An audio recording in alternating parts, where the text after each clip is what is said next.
کې خلي احترامات ملګرو یو ځواري بیا چې دی نو راغلی و د زمونږ د ریاض ریجن جنرال سیکرټري حاجي ممتاز صاحب له کومه راپېښه چې شوې ده د مفتي عبدالشکور صاحب د هغې په شهادت متعلق حاجي صاحب خواله راغلی و د حاجي صاحب نه به څه پوښتنې کوو چې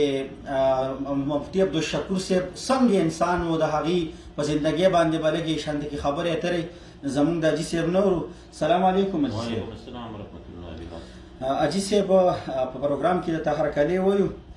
او راغلیو خاص کر د مفتي عبدالشکور صاحب متعلق ستاسو نه مونږ یو څو سوال کوو. خو لومبی سوال دا دی چې مفتي عبدالشکور صاحب څنګه انسان و د هغې په زندګۍ باندې چې لږ رڼا واچوې د مینهوالو کتونکو ته. ډېره شکریه بلال صاحب ستاسو چې تاسو دلته راغلې د زموږ نظر د خپلو کارکونانو ته رسوئ. زه له ټول نه اول د جمعیت علما اسلام ریاض د طرفه د پاکستان کې چې کوم زموږ کارکونان دي په سوشل میډیا باندې یا زموږ علما دي او یا د مفتي صاحب متقدین دي د هغو ټولو سره د اظهار همدردۍ اظهار کوو، تعزیت ورسره کوو او هغو ټولو سره د هغو د خاندان سره او دعا کوو چې الله تعالی د مفتي صاحب درجات بلند کړي. تاسو چې څنګه د مفتي صاحب د زندګۍ په باره کې ویل نو بلال صاحب موږ خو په کتابونو کې عمر ابن عبدالعزیز رحمت الله علیه نوم اورېدلی او دغه کیسې مو اورېدلې وي یا داسې چې کوم عمر ابن خطاب رضی الله تعالی عنه د هغه د خلافت هغه کیسې موږ اورېدلې وي نو هغه ته خو دوی موږ د دې وخت علما نشي رسېدلی خو بهرحال د هغو کومې په نقش قدم باندې موږ مفتي صاحب ولیدو چې د هغو په نقش قدم باندې تو او د مدرسې نه واله د پارلیمنټه پورې د پارلیمنټ نه واله د وزارته پورې الحمدلله هغه ډېر په درویشۍ باندې او په خاکسارۍ باندې خپل کار کړی دی او په لګن باندې او الحمدلله که تاسو وګورئ نو په تیر حج کې چې کوم دی نو زه یم چې دا د پاکستان په تاریخ کې به لومړنی حجي چې د پاکستاني عوامو د هغه اپریشیټ کو او هغه له داد ورکو او ویې ویل چې یاره ښه انتظامات هم شوي دي او دویمه خبره دا ده چې هر یو حاجي ته واپس دا به هم په زندګۍ کې له اوله پېرې چې هر یو حاجي ته په زندګۍ کې د هغه پیمنټ کومې پیسې چې د هغه سره سبسډي والا هغه ور واپس ورکړل د هغو اکاونټ ته منتقل کړل دي. بل مفتي صاحب چې دی نو خو دغسې خاکسار انسان و هغې چې دغه شو د هغې په شهادت باندې جمعیت الاسلام ته دپاره دا څومره د نقصان خبره ده جی؟ یاره جی بلال صاحب دا خو د جمعیت الاسلام دپاره یوازې نه ده دا خو د پاکستاني عوامو دپاره پاکستاني عوامو دپاره نه چې دا د عالم اسلام دپاره یو غټه سانحه ده او یو غټ نقصان دی خو بیا هم الله تعالی نه موږ دا امید دی چې چېرته به هم الله تعالی زموږ د علماء دیوبند یا د جمعیت علما اسلام دغه کاروان چې دی نو دا به پاتې نه راولي او دا به انشاءالله تعالی زموږ دا امید دی چې دا به په دې کې به نوي نوي خلک پیدا کوي او دا نیم اقبال رحمت الله علیه یو شعر دی چې نه یې نا امید اقبال اپنی کشتی ورا سے ذرا نم ہو تو یہ مٹی بہت زرخیز ساقی نو انشاءالله تعالی زموږ دا عقیده ده چې الله تعالی به موږ له دې نعم البدل راکوي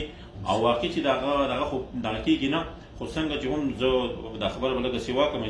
چې د مفتي محمود رحمت الله علیه کله وفات شو نو ټول زموږ د هغو سره دا غم و چې یاره د جمعیت علما اسلام دا کاروان چې دی دې ته به څوک داسې یو دغه غاړه کېږي خو چې قائد ملت اسلامي حضرت مولانا فضل الرحمن دامت برکاته العالیه هغه په صورت کې موږ ته الحمدلله بل مفتي محمود پیدا شو انشاءالله تعالی د دې به من له یو ښه دغه کېږي او دا زموږ عقیده ده انشاءالله تعالی. بل جی ټرینډ روان دی او سوشل ورکران چې کوم د جمعیت الاسلام کارکنان دي هغې د طرف نه یو ټرینډ روان دی چې آیا د مفتي صاحب د شهادت دا واقعه دا حادثه ده که نه دا په نوې طریقې سره چې دی ټارګټ کیلینګ شروع دی دې متعلق خپلو کارکنانو ته څه پیغام لري جی؟ بلال صاحب دا خو یو تاسو ډېر یو اهم سوال وکړو او واقعي چې د دې جواب هم زموږ سره نشته دی. بهرحال زموږ دغه دی چې یاره موږ خو دې ته زه په خپل نظر چې ګورم نو زه خو دې ته یو حادثه ویم خو چې بیا هم موږ د دې کارکنانو دا شکوک و شبهات چې دی یا د کارکنانو دا نوې نوې خبرې چې وګورو یا یو دوه ویډیو زما مخې ته هم راغلې یو زنانه د هغې ویډیو کړې ده چې یاره دې طرف نه داسې والی دی بلکې تاسو وګورئ نو یاره په سوشل میډیا باندې دغه موږ هم دا ګورو چې یاره موږ کارکونان څوک ملزمان ونه لیدل نه دغه تصویر مو لیدل نه دغه نوم مو لیدو. بهرحال که هر یو خبره لکه زه خو دې ته په خپله اتفاقي ووایم خو که بیا هم وي نو زه هم د دغه کارکونانو سره خپل اواز د دوی په اواز کې شریک کول غواړم او د خپل قیادت نه او د حکومت پاکستان نه دا مطالبه کوم چې د دې د غیر جانبداره تحقیقات وکړی شي او څنګه چې چیف جسټس پاکستان عدالت چې دی نو په هر یو شي باندې څو موټو اکشن اخلي نو په دې باندې چې هم بالکل چې لکه دا هم یو عام کس نو یو وزیر بیا د مذهبي امور وزیر او داسې چانک واقعه دا بالکل مشکوکه ده نو د دغې دپاره د تحقیقات شفاف تحقیقاتو مطالبه ده چې د حکومت بالکل بلال صاحب یوازې دا خو یوازې د دې خبره خو نه ده نور اوس لکه مفتي صاحب مخکې د تقریر کې دا خبره کړې ده چې یاره څه علما په شهیدان کېږي نو دویمه چې د هغه هم روکدام وکړی شي او داسې نه چې لکه مثلا سبا لمونږ د نور علماو جنازې چوتو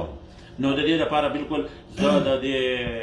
کارکونانو سره چې سوشل میډیا کوم کارکونان دي د دې بالکل غیر جانبدار تحقیقات وکړی شي او زه چې د دې تحقیقاتو نگراني چې د اسد محمود صاحب چې زمونږ د موثرات وزیر دی نو د دې تحقیقاتو سربراهي دی هغه خپل وکړي. جی جی بل یو اعتراض کیږي اعتراض کوم بار کې دا خبره خودلته کې د مفتی عبدالشکور صاحب دا خو اعتراض دا دی چې په جمعیت باندې چې جمعیت کې مالدار نه نو دې کې ته مخکې نشي تللی لکه څنګه چې مونږ سوچ وکړو غلام علي صاحب چې تاسو چې ګورنر لا ګولې تاسو قیادت لا ګولې دی نو د مالدار پورې پکې خبره شوې دا تنقید دې باره کې چې تاسو سخت رایه ده. بلال صاحب دا خو هغه کسان چې کوم اعتراض کوي نو هغه خو د اعتراض ځای ګوري که په ما باندې څوک د مفتي د گورنر اعتراض کوي نو پکار دا ده چې په دې خو ما له داد راکړی اپریشیټ کړی وی چې بھائی یو کچک کور خاون او د چا په پردي کور کې پاتې کېږي په خپل ابلو دا اعتراف کړی دی چې زه اوس هم په جومات کې امام یم نو پکار دا و چې هغه یو دوی چې پارلیمنت ته رسول او د پارلیمنت نه بیا د مذهبي امورو وزارت ته رسول دا هم په پاکستان په تاریخ کې لاول پیر وشو چې زمونږ لکه اهل دغه لکه دیوبند یو دغه ته بچي ته هغه ته مذهبي امور وزارت میلاو شو نو په کار دا و چې د ټولو خلکو ما له په دې باندې داد راکړی وی خو نه ما له څوک داد نه راکوي صرف هغه په دغه را باندې اعتراض قدرې کوي. زه خو دا وایم چې وایي مفتي عبدالشکور صاحب دومره یو غریب سړی